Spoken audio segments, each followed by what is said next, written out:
Well, it's morning here again, everyone, up here on the old homestead, and I'm doing a bit more maintenance on this old 350 here, this old F350 with the 6.0 Ford diesel. And just a bit of the story on it. I've had this for about 6 years, this old truck, and it's, like I said in my other video, it's been a pretty good truck for me, you know, ups and downs with it really, but getting as a plough truck, getting to plough with it and everything, you just get to get deep in there with this one. That's a real good one. I really enjoy playing with it, but I have had my troubles with the engine, and last 3 years I think that's been off the road, and had a lot of trouble with the turbo and blowing the hot pipe off the turbo it likes to do. I don't know if anybody else has had that problem, but I've had to redo some of these clamps with different things up here. But every time if it ever over boosts or goes above that red or gets into the red, you know, that'll blow this pipe right off like a bomb.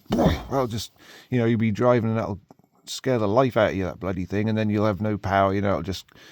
It'll still run, but it just runs terrible, you know. It just blows that whole pipe off. So I had to, years ago, get some of these different pipes here that got a bit more of they got like a lip on the end. See, the Ford pipes don't have much of a lip, so you can't hang them on with these very good, is what I found, and they blow them right off of there now. So I think I might be having a little bit of blow by or getting some oil in that turbo, you know what I mean. I think what it does is that comes up through here and the oil gets into these rubbers right here, and eventually they just stretch and get oily, and you know, even if they're doing fine in there, they just blow the pipe right off. So I've had to really work on it, and you know, long story short, I did get it to start last week. After 3 years, I finally, you know, I tinkered with lots of different things. I hadn't had any money for it. I said in my other video, I'm on a shoestring budget. Boy, I'm lucky to even have strings in my shoes. Like, I'm lucky to even have shoes on my feet still. So I'm just doing things with what I got laying around up here with different clamps, and I reclamped all the pipes. So I did, you know, I cleaned up a lot of the connectors, and I did the filters in it a long time ago, diesel, oil, changed all that, and that never would start for me. It just turned over, and then finally last week I was messing with it and got some better batteries, and I think that's the key with these 6.0s. I think you just need some really, you know, a good pair, a matching pair of like high powered batteries, because any time with the batteries I've had on this before, they were crappy batteries, and they, you know, it wouldn't give it the power it needs, and this thing needs a lot of power, I think, you know, just to get it to heat and all that as well. So, and turnover, you know, it's a big engine, isn't it? 6.0. So I think that was the key for it there. But yeah, that never did start for me for, gosh, 3 years, and I missed out on ploughing 3 years. And I love to plough, I really do. I love that job. It's such a great job. This is the setup. I think it's a 9 foot or an 8.5 foot, something like that. But I love to do it. And like I say, I got it to start last weekend, and I haven't started it since I've tinkered with it all, and it never ever starts for me when it's like 50 degrees or below, and it is 38 degrees this morning, so between 38 and 40 I would have said now. But I just thought you might like to see if she'll start for me. I haven't started her up, like I said. It's only been once in like 3 years, so this will be the second time. So I just put batteries on it.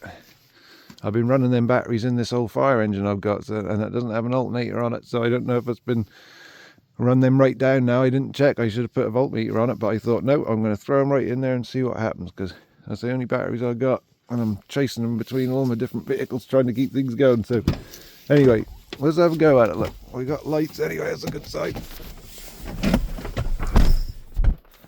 think I've got my keys in my pocket. Oh wait, well, that'd be dumb, wouldn't it? That would be very dumb. What on earth did I do with my keys?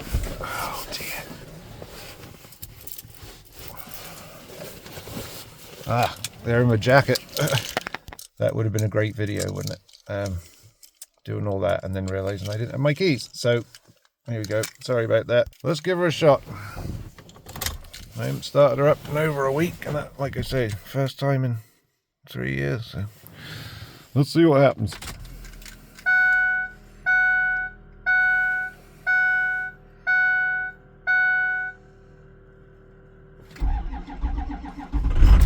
There.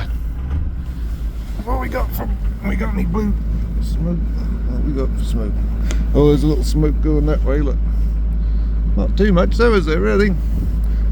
little bit blowing back in there. There it comes. Yeah. Well, that's a success, wasn't it? I like that. I like to see that. I love this old truck.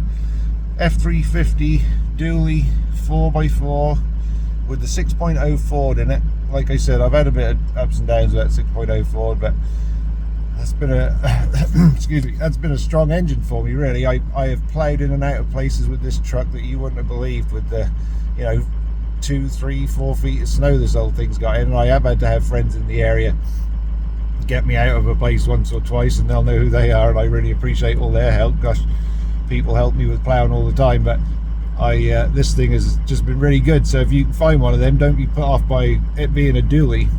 I was always put off, you know, people say some dualies can't plough very well, and that can be true, I guess. I haven't tried any other ones myself, but this one's a beast. Like, that will plough you out of anywhere. So yeah, 6.0 Ford F350, and speak to you again soon.